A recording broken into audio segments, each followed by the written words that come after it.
Keajaiban Kerajaan Sunda menelusuri catatan para penjelajah dunia. Di masa keemasan Kerajaan Sunda, jauh sebelum peradaban modern mendominasi dunia, kerajaan ini berdiri sebagai salah satu pusat kekuatan maritim dan budaya di Asia Tenggara. Cerita ini menggambarkan bagaimana para penjelajah dunia dibuat takjub oleh kemegahan Kerajaan Sunda, berdasarkan laporan-laporan dari berbagai zaman. Laporan Chow Ju-Kua Pelabuhan Sin-o yang mendunia.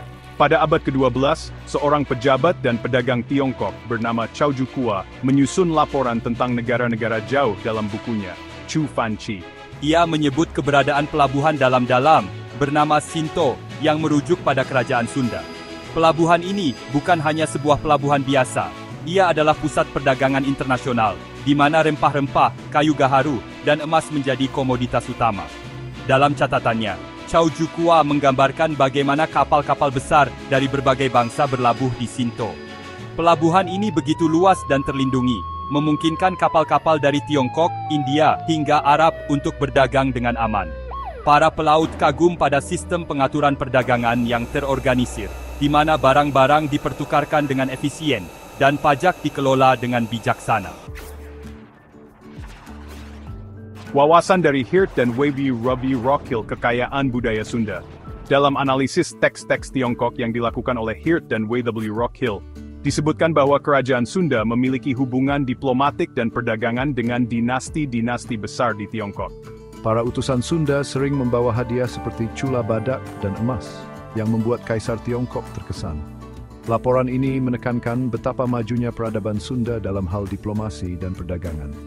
Para penjelajah Tiongkok menggambarkan Kerajaan Sunda sebagai wilayah yang kaya akan hasil bumi dan dihuni oleh masyarakat yang ramah namun tegas. Mereka takjub dengan sistem tata kota kerajaan yang teratur, serta ritual budaya yang begitu menghormati leluhur dan alam. Shun Feng Xiangsung, Kemegahan Sunda di Mata Tiongkok. Pada tahun 1430, sebuah buku Tiongkok berjudul Shun Feng Xiangsung kembali menyinggung Kerajaan Sunda.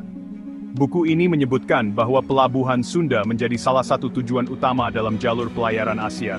Buku ini menyoroti kemegahan istana Sunda yang berdiri megah di tengah bukit, dilengkapi dengan taman-taman indah yang ditata menyerupai surga. Para pelaut Tiongkok yang melaporkan pengalaman mereka di Sunda, menceritakan bahwa para bangsawan Sunda sering mengenakan pakaian sutra yang dihiasi emas. Mereka juga menyaksikan upacara tradisional Sunda yang melibatkan tarian dan musik gamelan, yang mereka anggap sebagai seni tingkat tinggi. Tome Pires, Sunda, dalam Suma Oriental. Ketika Tome Pires dari Portugal tiba di wilayah Nusantara pada awal abad ke-16, ia mencatat betapa pentingnya Kerajaan Sunda dalam perdagangan rempah-rempah. Dalam bukunya Suma Oriental, ia menyebutkan bahwa Sunda menghasilkan lada terbaik di dunia yang menjadi rebutan pedagang Eropa, Arab, dan Asia. Pelabuhan Sunda Kalapa adalah pusat perdagangan yang begitu sibuk, dengan dermaga penuh oleh kapal-kapal besar.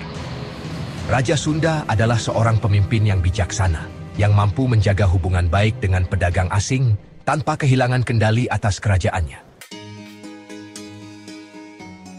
Antonio Pigafetta, Perjalanan Magellan dan Pesona Sunda. Pada tahun 1522, Antonio Pigafetta, seorang penjelajah yang mengikuti ekspedisi Ferdinand Magellan, mencatat dalam laporannya tentang keberadaan Sunda. Ia menulis tentang keramahan penduduk Sunda yang menyambut para pelaut dengan suguhan makanan khas seperti nasi dan ikan bakar yang dimasak dengan rempah-rempah lokal. Pigafetta juga terkesan dengan kekayaan alam Sunda, dari hutan yang dipenuhi kayu bernilai tinggi hingga ladang-ladang subur yang menghasilkan padi. Ia menggambarkan Kerajaan Sunda sebagai tanah yang diberkati oleh para dewa, dengan keindahan alam yang memukau dan masyarakat yang hidup dalam harmoni.